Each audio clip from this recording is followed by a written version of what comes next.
A Course in Miracles. Lesson 101. God's will for me is perfect happiness. Today we will continue with the theme of happiness. This is a key idea in understanding what salvation means. You still believe it asks for suffering as penance for your sins. This is not so. Yet you must think it so while you believe that sin is real and that God's Son can sin. If sin is real, then punishment is just and cannot be escaped. Salvation thus cannot be purchased but through suffering. If sin is real, then happiness must be illusion, for they cannot both be true. The sinful warrant only death and pain, and it is this they ask for. For they know it waits for them, and it will seek them out and find them somewhere, sometime, in some form that evens the account they owe to God. They would escape him in their fear, and yet he will pursue, and they cannot escape. If sin is real, salvation must be pain. Pain is the cost of sin, and suffering can never be escaped if sin is real. Salvation must be feared, for it will kill, but slowly, taking everything away before it grants the welcome boon of death to victims who are little more than bones before salvation is appeased. Its wrath is boundless, merciless, but wholly just. Who would seek out such savage punishment? Who would not flee salvation and attempt in every way he can to drown the voice which offers it to him? Why would he try to listen and accept its offering? If sin is real, its offering is death, and meted out in cruel form to match the vicious wishes in which sin is born. If sin is real, salvation has become your bitter enemy, the curse of God upon you who have crucified his Son. You need the practice periods today. The exercises teach sin is not real, and all that you believe must come from sin will never happen, for it has no cause. Accept atonement with an open mind, which cherishes no lingering belief that you have made a devil of God's Son. There is no sin. We practice with this thought as often as we can today, because it is the basis for today's idea. God's will for you is perfect happiness, because there is no sin, and suffering is causeless. Joy is just, and pain is but the sign you have misunderstood yourself.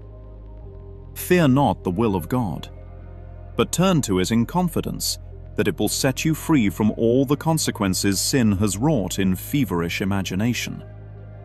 Say, God's will for me is perfect happiness. There is no sin. It has no consequence. So should you start your practice periods, and then attempt again to find the joy these thoughts will introduce into your mind. Give these 5 minutes gladly to remove the heavy load you lay upon yourself with the insane belief that sin is real. Today, escape from madness. You are set on freedom's road, and now today's idea brings wings to speed you on and hope to go still faster to the waiting goal of peace. There is no sin.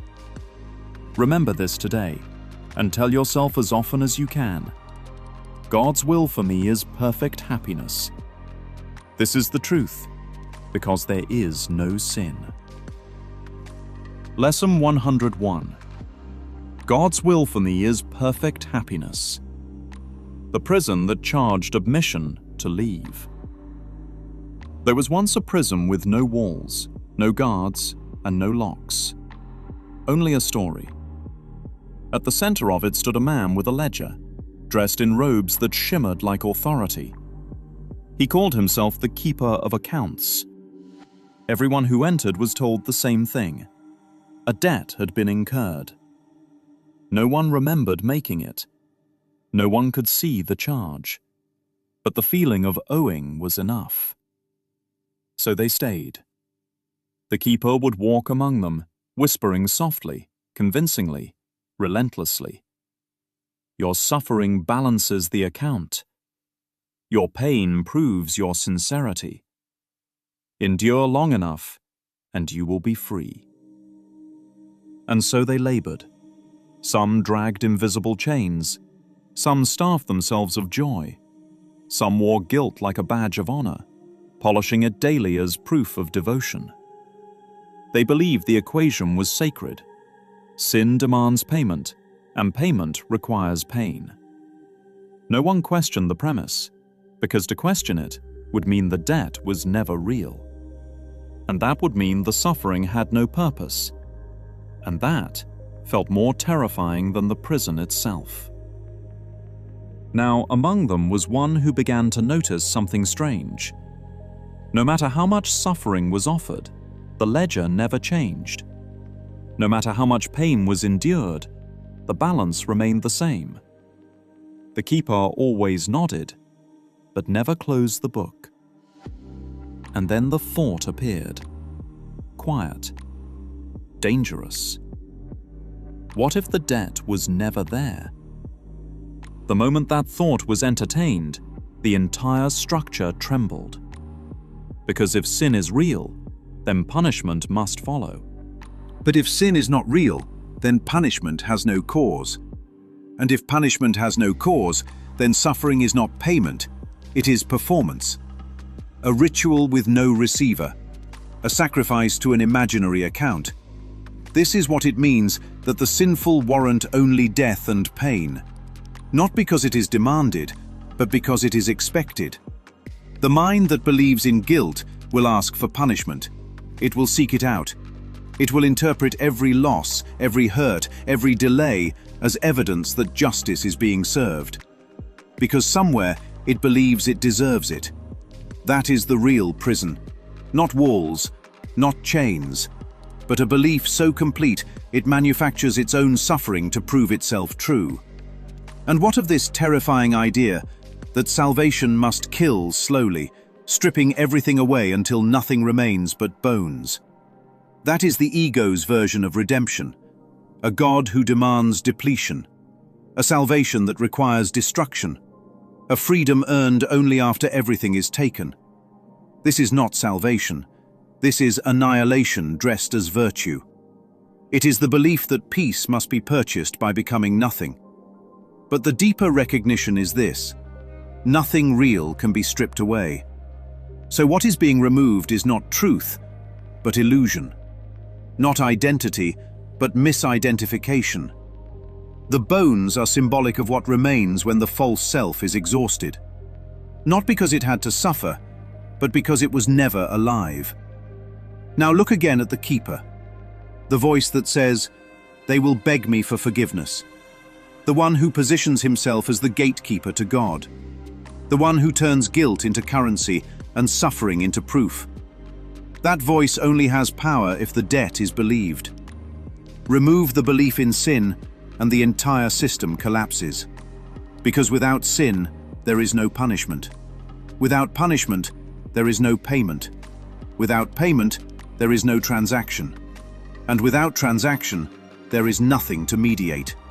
No middleman, no profit, no gate. Only direct inheritance. This is why salvation becomes the enemy when sin is believed, because it threatens the entire economy of guilt.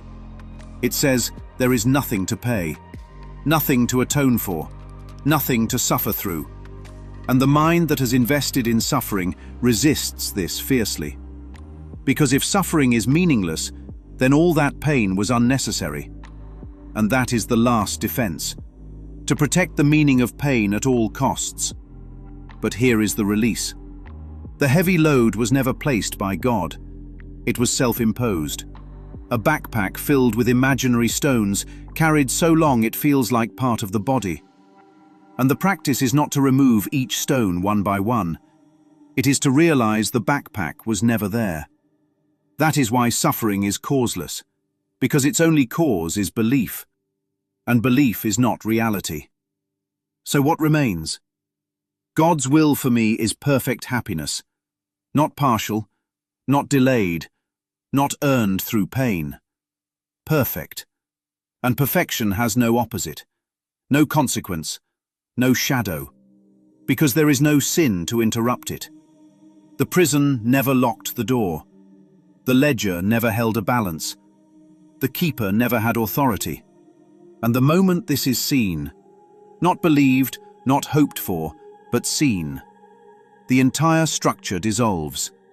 Not slowly, not painfully, but instantly. Because nothing real was holding it together.